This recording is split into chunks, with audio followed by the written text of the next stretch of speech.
Yeah. Saan may bilihan na ulam dito, ya? Sir, Saan po may doon ba bilihan sir ng sa ulam? kanto sir? Sa kanto? Opo. Layo ba yun? Medyo po.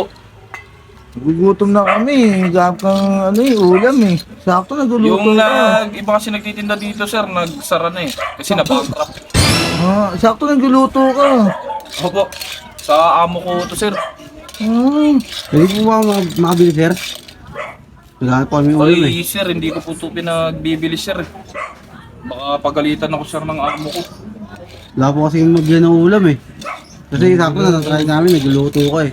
Baka dyan na lang kayo bumili. Sa amo ko kasi to sir eh.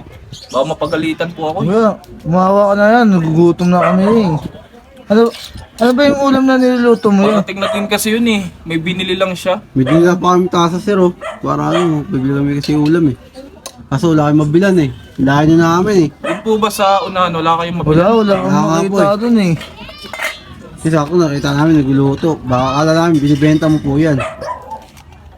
Ano po ba yung niluluto mo, kuya? Ano to sir? Ginisang tansan. Parang- Homemade. Hindi namin nakita yung basa. Mukhang masarap po yan ah. Oh, masarap po siya. Ngayon lang kami nakakita ng ganyang ulam ah. Madali lang naman po siya lutuin. Mas, Alam ko sa mga ibang highway, marami pa pong mabibila na ulam. wala nga ako, puro sarado eh.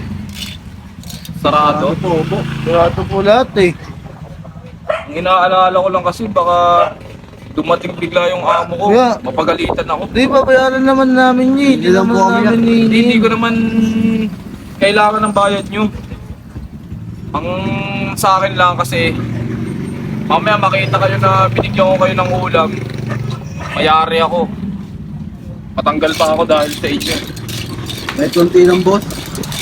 Nakanin po kasi kami doon, maraming ulam eh.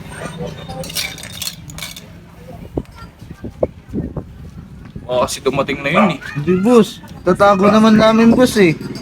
Gutom lang kami boss. Mawa naman kayo sa amin boss. Bili na kami boss. Kahit mga 5 piso. Kanina pa kami may ikot dito sa lugar na to eh. Wala kang makitang bilihan ng ulam Kanina pa kayo gutom na gutom. Oo. Sige, akin yung tasan nyo. Ito po. Bilisan nyo lang ha. Bilang rin kasi ito ng amo ko eh. Kahit konti lang boss. Yun lang boss. Huwag madami ang boss ha. Hindi ko pwedeng damihan kasi pag dinamihan ko to, ako yung mayayari kasi bilang niya to. Bibilang niya yan? Oo. Ang lapit ng amo mo ah. Malupit talaga yun sir. Walang pinalampas na ano ah. Sige na, huwag na kayo maraming kwento sir. Baka si mamaya dumating yun.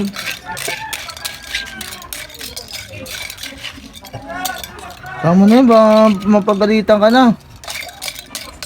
Sir, itago nyo lang sir ha. Baka mamaya dumating yun tapos baka salubong kayo. Mayari ako, matatanggal pa ako dahil sa pinagagawa nyo. Sir, bilisan nyo na ha. Salamat ha. Sige, Salamat bilisan nyo na lang. Anong lasa kaya itong pagkain? Burger, no? Oo. Anong lasa yan? Kakainin Tingnan natin natin sa... natin to.